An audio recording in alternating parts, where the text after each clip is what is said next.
One of the keys for Joe Biden in 2024 is going to be telling personal stories of failures through Republican-led government and successes through Joe Biden's policies. And you may think that this is a little bit crazy, but if you think about it, through our division and our screaming and our yelling and all the things we see all day on mainstream media and YouTube and TikTok, we have lost the ability through this division to have empathy for others or to hear really heartwarming or heartbreaking stories. And I'm going to give you an example of this. I did a podcast episode about a 7th grade girl in Mississippi.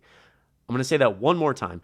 A 7th grade girl in Mississippi who was assaulted in her backyard and then forced to carry the baby to term because of Mississippi's total abortion ban. Right now, she's being homeschooled. She dropped out of her 7th grade classroom because of a lot of what happened, and now she's at home with her family who's working on, I guess, hypothetically raising this child. And you may see it's hard if you actually take a minute to sit down and think about that. It's really, really hard to fathom. I mean, this was a girl who was playing in her own backyard, who was assaulted and came inside and didn't tell anybody because she didn't know what happened. She's very young. And by the time they found out what was going on, it was too late. And Mississippi has a total abortion ban. They have exceptions for rape and incest. But as you may or may not know, it's very difficult to actually figure out how to get that exception. There's no real clear process on that. And so the state of Mississippi shut it down. She could have traveled to one of the nearest states to get an abortion, which would be a state like New York, but her mother works 2 jobs, and obviously that's incredibly expensive to actually fly and stay or drive and pay for gas and actually have the procedure.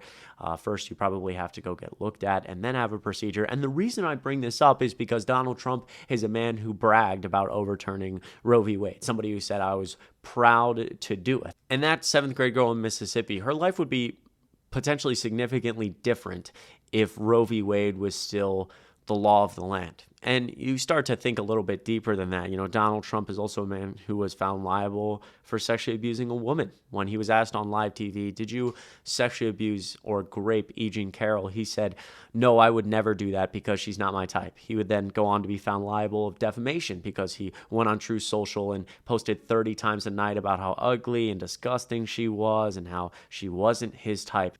And then you start to ask the question, especially for myself being a 22-year-old college male, how many males feel empowered by the idea that Donald Trump, or a man running for president, can so confidently say things like, when you're rich and famous, they let you grab them by the blank, they let you do whatever you want.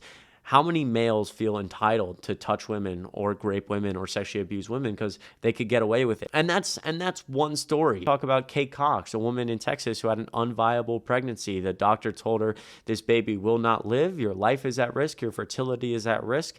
And the Attorney General of Texas publicly said, if any hospital gives Kate Cox an abortion, we will go after you criminally. So she had to leave the state. I'm sure her life is significantly different now after that event. And those are times when women wanted an abortion. I think what's not talked about enough is actual health outcomes for women in general have gotten significantly worse. Here in Georgia, we have a 6-week abortion ban.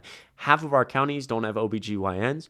We have one of the highest maternal mortality rates in the country. And the United States already has one of the worst maternal mortality rates when you compare it to other developed nations that are similar to us. And so in Georgia, for example, it's only gotten worse. Our maternal mortality rate has only gotten worse as doctors, top talent in Georgia, leaves because they're scared to be criminalized by the state of Georgia for doing their jobs. I mean, there's plenty of personal stories in Georgia of people, women looking to just get advice for a pregnancy and struggle to find it, have to drive well over an hour or 2 hours to see an OBGYN. And the things I just mentioned are directly caused by Republican-led policy. And it is incredibly heartbreaking. I think that there's another side of this where there's Joe Biden policy that has been incredibly heartwarming. You talk about erasing student loan debt, $145 billion for well over 3 million Americans. There's a lot of first responders, doctors, nurses who have had their lives completely changed. They've been able to maybe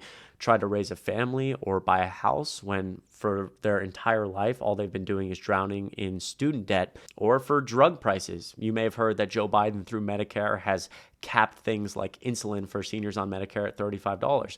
One of the other things he capped was certain antivirals, specifically for COVID. Pfizer released an antiviral for COVID that if you take it within 3 or 4 days of getting COVID, your risk of getting very, very ill and ending up in the hospital is much lower. My grandmother is somebody who's between the age of 85 and 90 roughly, and she recently got COVID. She's actually a Trump supporter on a fixed income, and I love her to death. She's the most amazing woman. She went to the store to pick up her antiviral that would normally be $1,200, but it was free because she was a senior on Medicare. And that was a big deal for her. She actually texted and said, this is at least something Joe Biden's gotten right. And in my mind, I was like, well, there's certainly more than one thing, but that's okay. It genuinely made me smile. That was a personal story that I had. My mother had COVID around the same time, and she went to pick up the same antiviral. It was $1,200, and she didn't buy it. That's very expensive. And I know I only mentioned a couple personal stories, but my hope is that as you go through your week, you think about these things, because it'll really change your perspective when you realize that although you may not be directly affected by a lot of policies that Republicans enact or legislation that Democrats pass, there's a lot of people who are affected. So yeah, I'll leave links to some of the stories I talked about in the description if you want to check them out. I really, really hope you're doing well, just in general, aside from all the political madness. I know it can be a little bit hard on the brain, but I really appreciate you sticking through this video and watching. It means so much to me. And I hope you've had a good couple days. Go do something fun. Go relax a little bit. You deserve it. All my links to the other socials are down below: TikTok, Twitter, Threads, etc. If you leave a like on this video and subscribed, it would go a super, super long way. I appreciate each and every one of you. Comment what you thought down below, or if you have any personal stories you want to share, I'd love to hear them. And I will see you guys in the next video.